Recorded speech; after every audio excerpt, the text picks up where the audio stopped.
வணக்கம். முத்துக்குமார். நம்ம தமிழ்ஷா சேனலை சப்ஸ்கிரைப் பண்ணுற அனைவருக்கும் என்னுடைய மனமார்ந்த நன்றி. எல்லாரும் வந்து டிஸ்க்ளைமர் அண்டர்ஸ்டாண்ட் பண்ணிக்கங்க. நம்ம சேனலில் கொடுக்குற அனைத்து தகவலும் ஒன்லி ஃபார் எஜுகேஷன் பர்பஸ் மட்டும் தான். இதில் எதுவுமே வந்து ரெக்கமெண்டேஷன்ஸோ டிப்ஸோ கிடையாது. So before investing consult your financial advisor. இப்போ வந்து நம்ம பார்க்க போகிற விஷயம் என்னென்னா, திங்கட்கிழமை மார்க்கெட் எப்படி இருக்கும் அப்படிங்கிறதுக்கு நம்ம வந்து இன்றைக்கே டேட்டாவை கலெக்ட் பண்ண ஆரம்பிக்கணும். ஏன்னா இன்றைக்கி நமக்கு மார்க்கெட் லீவு, பட் குளோபல் மார்க்கெட்டில் என்ன நடந்திருக்கு அப்படின்ற டேட்டா வந்து நம்ம கலெக்ட் பண்ணுறோம். அப்படி பார்க்கும்பொழுது தொடர்ந்து வந்து நமக்கு என்ன பண்ணியிருக்காங்க, எஃப்ஐஐ வந்து செல்லிங்கில் தான் இருக்காங்க. குளோபல் மார்க்கெட்டை பொறுத்தளவில் யூஎஸ் மார்க்கெட்டில் டவ் ஜோன்ஸ் வந்து 1% வரைக்கும் டவுன் ஆயிருக்கு.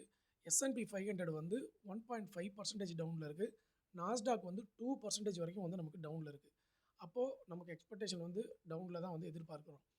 கிஃப்ட் நிஃப்டி என்ன பர்சன்டேஜில் இருக்குதுன்னு பார்த்தீங்கன்னா 291 புள்ளிகள் டவுன், அதாவது 1.27% வரைக்கும் கிஃப்ட் நிஃப்டி டவுனில் இருக்குது. 22,845 புள்ளிகள். அப்போது 23,000 தக்க வச்சுக்கல, அதை தாண்டி கீழே இறங்கி வந்துருச்சு கிஃப்ட் நிஃப்டி. இதை நம்ம நோட் பண்ணி வச்சுக்கணும். ஓகே, ஸோ அப்போது நம்மளுடைய எதிர்பார்ப்பும் வந்து 300 புள்ளிகள் டவுன் தான் வந்து இப்போ வரைக்கும் மைண்ட் செட்டில் இருக்குது. இது இல்லாமல் திங்கக்கிழமை காலையில் நமக்கு வந்து இன்னும் கொஞ்சம் டவுன் ஆச்சு கிஃப்ட் நிஃப்டி அப்படின்னா அதுவும் சேர்ந்து ஆட் ஆகிடும். அப்படி இல்லை திங்கக்கிழமை காலையில் ஏதாவது ரெக்கவரி வருது அப்படின்னா அப்போ வந்து நம்ம சேஞ்ச் பண்ணிக்கலாம் மார்க்கெட் என்ன கண்டிஷன் சொல்லிட்டு. ஓகே, இப்போ வரைக்கும் வந்து நமக்கு எல்லாமே வந்து 300 பாயிண்ட்ஸ் நிஃப்டி டவுனுன்ற மாதிரி தான் இண்டிகேஷனில் இருக்குது. இது இல்லாமல் கோல்டு பார்த்திங்கன்னா நமக்கு யூஎஸ் டாலரில் கோல்டு வந்து 3.2% வரைக்கும் டவுனில் இருக்குது. நான் வந்து இப்போ டெலிகிராமில் ஒரு போஸ்ட் போட்டிருந்தேன், சென்னையில் வந்து என்ன ப்ரைஸ் இருக்குது தங்கம் சொல்லிட்டு. நீங்கள் பார்த்துருப்பீங்க அந்த டெலிகிராமோடைய லிங்க் வந்து டிஸ்கிரிப்ஷனில் கொடுத்துருக்கேன், கமெண்ட்லேயும் பின் பண்ணியிருக்கேன், ஜாயின் பண்ணிக்கோங்க. அதே மாதிரி டிமேட் அக்கௌண்ட் ஓப்பன் பண்ணாதவங்க இருந்தீங்கன்னா என்னுடைய ரெஃபரல் லிங்க் வந்து நான் டிஸ்கிரிப்ஷனில் கொடுத்துருக்கேன், கமெண்ட்லேயும் கொடுத்துருக்கேன். அதுலேயும் வந்துட்டு நீங்கள் போய் ஜாயின் பண்ணிக்கோங்க. டிமேட் அக்கௌண்ட் ஓப்பன் பண்ணாதவங்க என்னுடைய ரெஃபரல் லிங்கை பேஸ் பண்ணி நீங்கள் அக்கௌண்ட் ஓப்பன் பண்ணி எனக்கு வந்து சப்போர்ட் பண்ணலாம், விருப்பம் இருந்தால். ஓகே, சரி. இப்போது அந்த டெலிகிராமில் என்ன கொடுத்துருந்தேன்னா, இன்றைக்கி வந்து தங்கத்துடைய விலை பார்த்திங்கன்னா ஆபரண தங்கம் 22 கேரட் வந்து 13,620 ரூபா இருக்குது. அப்போது நமக்கு 3% வந்து இப்போ யூஎஸ் டாலரில் இறங்கியிருக்குன்னா நமக்கு 3% இறங்கிடும். அப்படி கணக்கு பார்க்கும்பொழுது 400 வந்து இறங்கும் 3%னா. அப்போ 13,200 வந்து நமக்கு ஆபரண தங்கம் நிற்கிறதுக்கான வாய்ப்பு இருக்குது. இது வந்து நம்ம ஆபரண தங்கத்தை தான் மோஸ்ட்லி பார்ப்போம். அதனால் நான் அதை வந்து உங்களுக்கு புரியறதுக்காக சொல்கிறேன். 13,200 வரைக்கும் 1 கிராம் போகிறதுக்கு வாய்ப்பு இருக்குது, தெரியுது அப்படிங்கிறத வந்து நம்ம புரிஞ்சுக்கிறோம். இது இல்லாமல் நமக்கு வந்து கோல்டு இறங்கிருச்சு, சில்வர் இறங்கிருச்சு, பிட்காயின் மட்டும் இந்த 2 நாளாக இறங்கலை. ஆல்ரெடி $70,000 வந்து வந்துருச்சு பிட்காயின். இருந்தாலும் இந்த 2 நாளாக வந்து பெரிய அளவில் இறங்காமல் இருக்குது. ஓகே, இப்போது ஈரானுடைய தகவல், வாருடைய டேட்டா அப்படின்னு பார்க்கும்பொழுது ஈரானில் வந்து இப்போ லேட்டஸ்ட் நியூஸ் என்ன கொடுத்துருக்காங்கன்னா, எதிரிகளுடைய சுற்றுலா தலங்களையும் பொழுதுபோக்கு தலங்களையும் வந்து நாங்கள் அட்டாக் பண்ணுறதுக்கு ரெடியாக இருக்கோம்னு சொல்லியிருக்காங்க. எதிரிகள்னால் நம்ம என்ன எடுத்துக்கணும்னா இஸ்ரேலை தான் நம்ம எடுத்துக்க முடியும். மற்றபடி அவங்க கல்ஃப் கண்ட்ரியில் வந்து அவங்க அதை பண்ண மாட்டாங்க, எனக்கு தெரிஞ்சு பண்ண மாட்டாங்க. பண்ணாங்கன்னா இன்னும் பெருசாகும். ஸோ இஸ்ரேலை தான் அவங்க வந்து இண்டிகேட் பண்ணுறாங்க. என்ன தான் போரில் ஈரானுக்கு பின்னாடி இருந்தாலும், ஆனால் ஈரான் வந்து இதை விடுறதா இல்லை இப்போ வரைக்கும். ஆனால் ஒரே ஒரு சின்ன நியூஸ் வந்து அன்ஆத்தரைஸ்டு நியூஸ் வந்து ஈரான் நியூஸ் பேச்சுவார்த்தைகளை கொண்டு வராங்க அப்படின்ற மாதிரி சொல்லியிருக்காங்க. அது எந்த அளவுக்கு போய் முடியும்னு தெரில, மேபி இன்னும் ஒரு 1 வீக் ஆகலாம். ஆனால் ட்ரம்ப்புடைய அனௌன்ஸ்மெண்ட் படி அவர் வந்து மார்ச் 8 என்ன அனௌன்ஸ்மெண்ட் பண்ணியிருந்தாருன்னா 4 வாரத்தில் நமக்கு வார் நம்ம கம்ப்ளீட் பண்ணிடுவோம்னு சொல்லியிருந்தார்.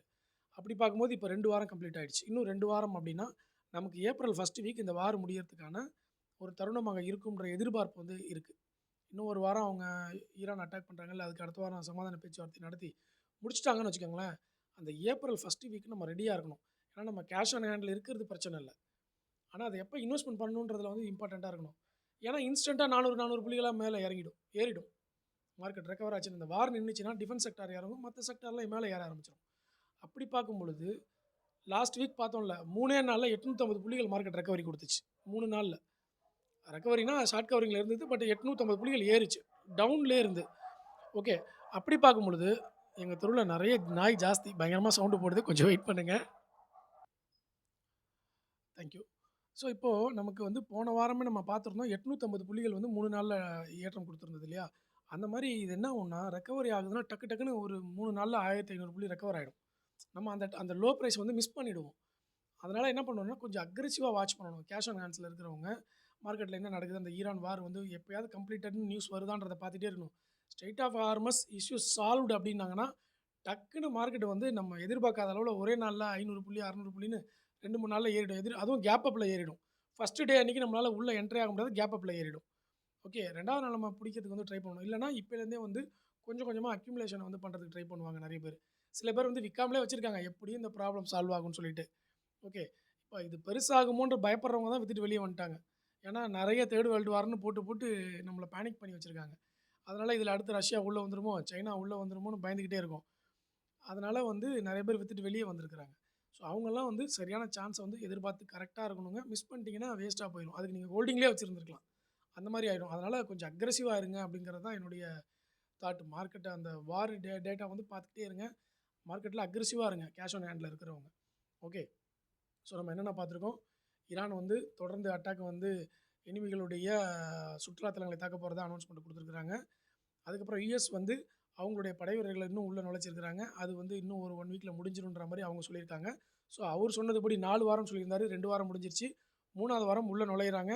ஸோ மேபி இன்னும் 1 வாரத்திலயோ இல்ல 2 வாரத்திலயோ வந்து முடிஞ்சிச்சு அப்படின்னா, நம்ம அக்ரெசிவா இருக்கணும்.